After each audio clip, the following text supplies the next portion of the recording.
ధనుష్ హీరోగా, నాగార్జున ప్రధాన పాత్రలో నటించిన తాజా చిత్రం 'కుబేరా'. ఈ సినిమాలో హీరోయిన్‌గా రష్మిక మందన నటించింది. జిమ్ సరీఫ్, హరీష్ పెరడ వంటి వారు ఇతర కీలక పాత్రల్లో నటించిన ఈ సినిమా మీద ప్రకటించిన నాటి నుంచి భారీ అంచనాలున్నాయి. తాజాగా ఈ చిత్రం విడుదలయ్యి సూపర్ హిట్ టాక్ తెచ్చుకుంది. ఇక ఈ సినిమాకు సీక్వెల్ తీయాలని శేఖర్ కమ్ముల ప్లాన్ చేస్తున్నారు.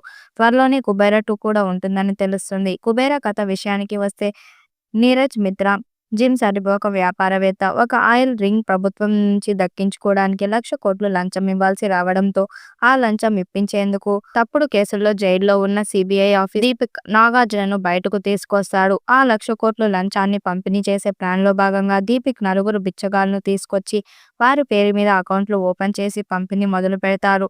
అందులో ఉన్న ముగ్గురు బిచ్చగాళ్లు పని పూర్తి చేసిన తర్వాత చంపబడిన తీసుకొచ్చిన మరో బిచ్చగాడు దేవా. ధనుష్ మాత్రం అనుకోకుండా మిస్ అవుతాడు. ఈ క్రమంలో దేవాను దీపిక అంటే పట్టుకున్నారా? చివరికి అతను పేరు మీద ఉన్న 10,000 కోట్ల లంచం ట్రాన్స్‌ఫర్ చేయగలిగారా? దేవా ఏమయ్యాడు? అయితే ఇందులో రష్మిక పాత్ర ఏమిటి? చివరికి ఏం జరిగింది అనేది ఆసక్తిగా చూపారు. ఈ సినిమా శేఖర్ కమ్ముల అనౌన్స్ చేసినప్పటి నుంచి సినిమా మీద ఓ రేంజ్ అంచనాలు మొదలయ్యాయి. ఎందుకంటే శేఖర్ జనరల్‌గా సాఫ్ట్ లవ్ స్టోరీస్ లేదా సమాజానికి ఏదైనా మెసేజ్ ఇచ్చేలాంటి సినిమాలే చేస్తూ ఉంటాడు.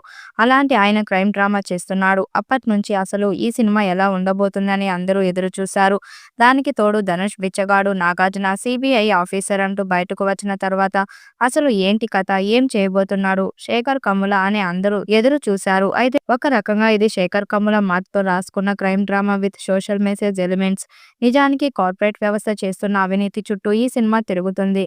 కానీ ఏ విషయంలోనూ లోతుగా వెళ్లకుండా పైపైన డిస్కస్ చేస్తూనే సినిమా మొత్తం నడిపించాడు.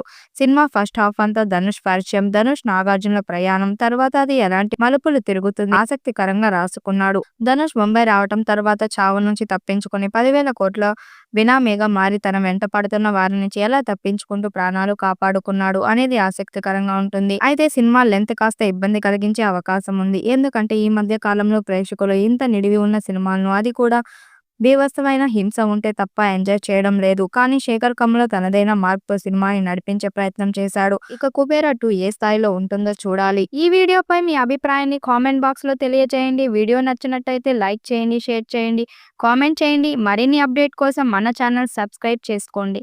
నోటిఫికేషన్ కోసం పక్కనే ఉన్న గంట సింబల్‌ని కొట్టండి.